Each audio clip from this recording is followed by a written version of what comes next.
Alam niyo ba ang taong may pinakahabang kuko sa buong mundo? Siya ay si Sridhar Silal. Siya ay pinanganak noong 1938. Nagsimula siyang magpahaba ng kanyang kuko noong 1957 sa edad na 14. Si Sridhar ay nakatira sa Bronx City, India.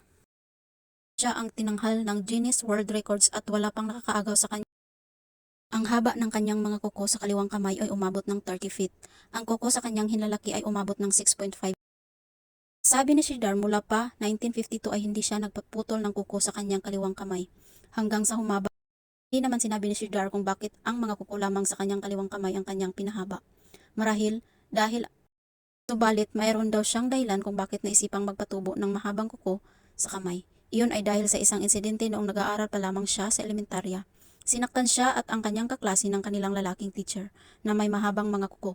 Laging ipinagmamalaki ng teacher ang kanyang mahabang kuko. Hanggang sa aksidenteng naputol ang mahabang kuko ng teacher dahil sa kagagawan nila.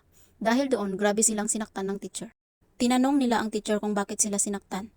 Dahil lamang sa pagputol ng kuko nito, sagot daw ng teacher, hindi raw nila maintindihan hanggat hindi sila magpapahaba ng mahabang kuko. Araw noon, naging challenge na sa kanya ang pagpahaba ng kuko.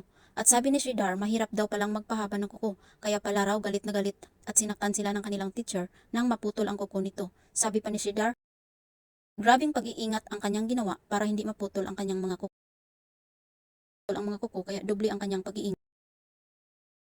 Daw siya makagalaw ng maayos dahil baka maputol ang mga kuko. Kapag natutulog daw siya, lagi siyang bumabangon tuwing kalahating oras para masiguro na hindi naiipit ang kaliwang kamay na may mahabang mga kuko. Masyado raw ang kanyang paghihirap, pagpapahaba ng kuko. Hindi ito binigyan din ng parangal ng Guinness World Records noong 2016 na may pinakahabang kuko. After the removal of Shilal's nails were preserved and displayed at people from all over the world to witness the result of Shilal's unique dedication. The decision to cut his nails was not easy for Shilal as they had become a part of his persona. However, he expressed relief at being free from the constant caution and limitation they imposed on him.